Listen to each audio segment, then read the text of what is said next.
नमस्ते, जय हिंद। वक्त है सुबह का और आप देख रहे हैं भेजो न्यूज। खबरों को जानेंगे आगे विस्तार से, उससे पहले जान लेते हैं आज की हेडलाइंस। भारत में नहीं बैन होंगे सस्ते चीनी स्मार्टफोन, चलता रहेगा Xiaomi से ओप्पो तक का कारोबार। रेवड़ी कल्चर के तंज पर केजरीवाल का पलटवार, कहा गरीब के खाने पर टैक्स, अमीरों का 5 लाख करोड़ कर्ज माफ। पश्चिम बंगाल के 8 IPS अफसरों को ईडी ने भेजा समन, पूछताछ के लिए बुलाया दिल्ली। जगदीप धनखड़ ने देश के 14वें उपराष्ट्रपति के तौर पर ली शपथ।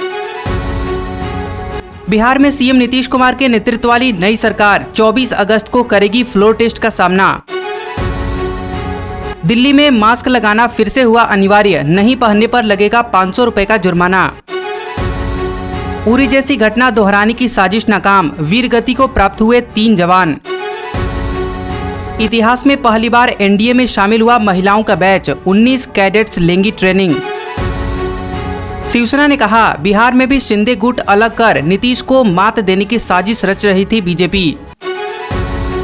उत्तर प्रदेश के बांदा में यमुना में नाव डूबने से 4 लोगों की जान गई, 25 लोग अब भी लापता। उत्तर प्रदेश के बांदा में यमुना में नाव डूबने से 4 लोगों की जान गई, 25 लोग अब भी लापता। जी हां, उत्तर प्रदेश के बांदा में यमुना नदी में नाव डूबने से 4 लोगों की जान चली गई है, जबकि 25 लोग लापता बताए जा रहे हैं। नाव में 50 से ज्यादा लोग सवार थे, ज्यादातर महिलाएं राखी बांधने के लिए इस पार से उस पार जा रही थी। ये हादसा पतवार टूटने की वजह से हुआ है। तेजस्वी यादव बोले बीजेपी को आउट कर बिहार ने देश को दिखाया रास्ता।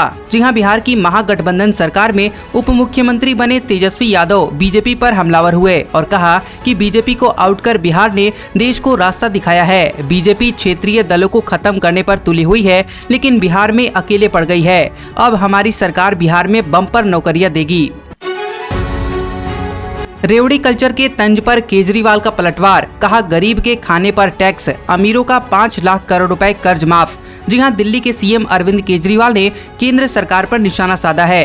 केजरीवाल ने कहा कि देश का पैसा देश की जनता के लिए है, यह पैसा नेताओं के दोस्तों के लोन माफ करने के लिए नहीं है। पिछले कुछ दिनों से जनता को मुफ्त में मिलने वाली सुविधाओं का विरोध किया जा रहा है और कहा जा रहा है कि अगर सरकारें फ्री में सुविधाएं देंगी तो कंगाल हो जाएंगी, इससे देश को नुकसान होगा।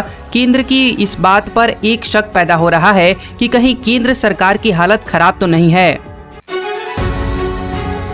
भारत में नहीं बैन होंगे सस्ते चीनी स्मार्टफोन, चलता रहेगा Xiaomi से ओप्पो तक का कारोबार। जी हां, भारत सरकार का चीनी स्मार्टफोन ब्रांड्स को बैन करने का कोई इरादा नहीं है। इस हफ्ते की शुरुआत में एक रिपोर्ट आई थी कि सरकार 12,000 रुपए से कम बजट सेगमेंट में चीनी ब्रांड्स को बंद कर सकती है। लेटेस्ट रिपोर्ट की माने तो सरकार का ऐसा कोई भी इरादा अभी नहीं है। चीन ने भी इस मामले पर बुधवार को अपनी प्रतिक्रिया दी थी। चीनी स्मार्टफोन कंपनियां पहले से ही भारत सरकार के रडार पर हैं। पश्चिम बंगाल के 8 IPS अफसरों को ईडी ने भेजा समन, पूछताछ के लिए बुलाया दिल्ली। जी हां, प्रवर्तन निदेशालय ने पश्चिम बंगाल के 8 IPS अफसरों को समन जारी किया है। सभी को ईडी ने पूछताछ के लिए दिल्ली बुलाया है। जानकारी के मुताबिक ईडी इन पुलिस अफसरों से कोयला घोटाले के संबंध में पूछताछ करेगी। दरअसल राज्य में अवैध कोयला खनन के समय इन अफसरों की पोस्टिंग वहीं पर थी। जगदीप धनखड़ ने देश के 14वें उपराष्ट्रपति के तौर पर ली शपथ। जी हां, आपको बता दें कि जगदीप धनखड़ ने देश के 14वें उपराष्ट्रपति के तौर पर शपथ ली है। निर्वाचित उपराष्ट्रपति के शपथ ग्रहण समारोह में पूर्व राष्ट्रपति रामनाथ कोविंद, निवर्तमान उपराष्ट्रपति एम वेंकैया नायडू, प्रधानमंत्री नरेंद्र मोदी, गृह मंत्री अमित शाह समेत कई मंत्री मौजूद रहे। राष्ट्रपति द्रौपदी मुर्मू ने धनखड़ को उपराष्ट्रपति पद की शपथ दिलाई। बिहार में सीएम नीतीश कुमार के नेतृत्व वाली नई सरकार 24 अगस्त को करेगी फ्लोर टेस्ट का सामना। जी हां, बिहार के मुख्यमंत्री नीतीश कुमार के नेतृत्व वाली नई महागठबंधन सरकार 24 अगस्त को विधानसभा में फ्लोर टेस्ट का सामना करेगी। बुधवार को 8वीं बार बिहार के मुख्यमंत्री के तौर पर शपथ लेने वाले नीतीश कुमार ने महागठबंधन के पास 164 विधायक होने का दावा किया था। 243 सदस्यों वाली बिहार विधानसभा में बहुमत के लिए 122 सीटें जरूरी हैं।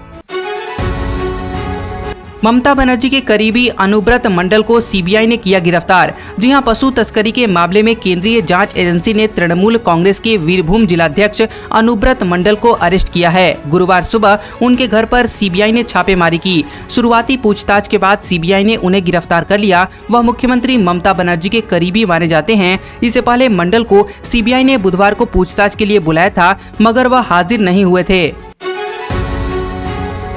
दिल्ली में मास्क लगाना फिर हुआ अनिवार्य, नहीं पहनने पर लगेगा 500 रुपए का जुर्माना। जी हां, दिल्ली में संक्रमण के बढ़ते हुए मामलों को देखते हुए पब्लिक प्लेस में मास्क पहनना अनिवार्य किया गया है। मास्क नहीं पहनने पर 500 रुपए का जुर्माना भरना होगा। प्राइवेट 4 व्हीलर में एक साथ यात्रा करने वाले व्यक्तियों को जुर्माना नहीं देना होगा। यह फैसला ऐसे समय में लिया गया है जब दिल्ली में कोरोना का खतरा लगातार बढ़ता जा रहा है। बता दें कि बीते 24 घंटों में यहां 2146 नए संक्रमित मिले हैं और 8 मरीजों की इस दौरान जान गई है। उरी जैसी घटना दोहराने की साजिश नाकाम, वीर गति को प्राप्त हुए 3 जवान। जी हां, बता दें कि जम्मू कश्मीर के राजौरी में उरी जैसी घटना दोहराने की साजिश नाकाम हुई है। आर्मी कैंप में घुस रहे 2 आत्मघाती आतंकवादियों को सेना ने मार गिराया है। मीडिया रिपोर्ट्स के मुताबिक राजौरी के दारहाल इलाके के परगल में सेना के कैंप फेंस में आतंकवादियों ने घुसने की कोशिश की थी। इस पर जवानों ने संदिग्धों को देखकर फायरिंग शुरू कर दी। आतंकवादियों ने भी जवाब में गोली चलाई थी। इस एनकाउंटर में सेना के 3 जवान भी शहीद हो गए हैं। दुनिया भर में युद्ध रोकने के लिए एक कमीशन बनाने की मांग, मैक्सिको के राष्ट्रपति ने रखा प्रस्ताव। जी हां, मैक्सिको के राष्ट्रपति एंड्रेस मैनुअल लोपेज ओब्राडोर ने दुनिया भर में युद्ध को रोकने के लिए एक कमीशन बनाने का प्रस्ताव रखा है। उनका कहना है कि इस कमीशन में पीएम मोदी, पोप फ्रांसिस और संयुक्त राष्ट्र के चीफ एंटोनियो गुटेरेस का नाम शामिल होना चाहिए। ओब्राडोर इसके लिए यूनाइटेड नेशंस में लिखित प्रस्ताव भी पेश करेंगे। ये कमीशन युद्ध कर रहे देशों में 5 साल के लिए शांति समझौता कराएगा।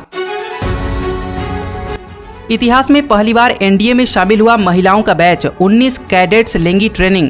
जी हां, सुप्रीम कोर्ट द्वारा पिछले साल महिलाओं को नेशनल डिफेंस एकेडमी यानी एनडीए की परीक्षा में शामिल होने की अनुमति देने के बाद 19 महिला कैडेट्स का पहला बैच खड़गवासला पुणे एकेडमी में शामिल हो गया है। ये कैडेट्स एनडीए के 148वें कोर्स का हिस्सा होंगी।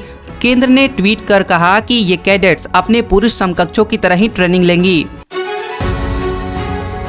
शिवसेना ने कहा, बिहार में भी शिंदे गुट अलग कर नीतीश को मात देने की साजिश रच रही थी बीजेपी। जी हां, बिहार में जेडीयू बीजेपी सरकार गिरने और महागठबंधन सरकार की वापसी पर शिवसेना ने कहा कि बीजेपी के दिल्लीश्वर महाराष्ट्र की तरह ही बिहार में भी शिंदे गुट अलग कर नीतीश कुमार को मात देने की साजिश रच रहे थे। पार्टी ने कहा कि नीतीश कुमार के शिंदे आरसीपी सिंह को मोहरा बनाकर उनके खात्मे का खेल शुरू किया गया था, जो कि नाकाम हो गया। अब जान लेते हैं कुछ काम की खबरें। Bihar public service commission BPSC की ओर से असिस्टेंट ऑडिट ऑफिसर भर्ती परीक्षा की तारीख घोषित हो गई है। बिहार में सरकारी नौकरी के लिए जारी इस वैकेंसी में आवेदन करने वाले उम्मीदवार बीपीएससी की ऑफिशियल वेबसाइट bpsc.bih.nic.in पर जाकर परीक्षा की डिटेल्स देख सकते हैं। इस वैकेंसी के माध्यम से कुल 138 पदों पर भर्तियां की जाएंगी। इस वैकेंसी के लिए परीक्षा का आयोजन 20 अगस्त 2022 को किया जाएगा। कर्मचारी चयन आयोग एसएससी ने दिल्ली पुलिस में हेड कांस्टेबल मिनिस्ट्रियल भर्ती की परीक्षा की तारीख जारी कर दी है। भर्ती के लिए कंप्यूटर बेस्ड एग्जाम 10 अक्टूबर से शुरू होंगे। इस भर्ती के लिए 16 जून 2022 तक आवेदन मांगे गए थे। कुल 835 पदों पर भर्ती होनी है।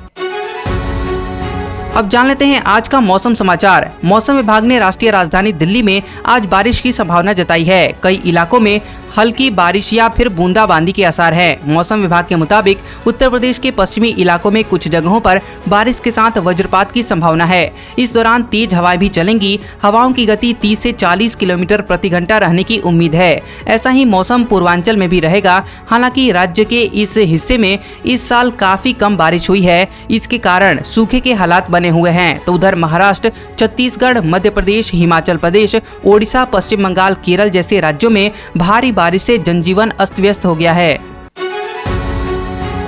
आज का सुविचार। राष्ट्रपिता महात्मा गांधी ने कहा था, ज्ञान का अंतिम लक्ष्य चरित्र निर्माण होना चाहिए।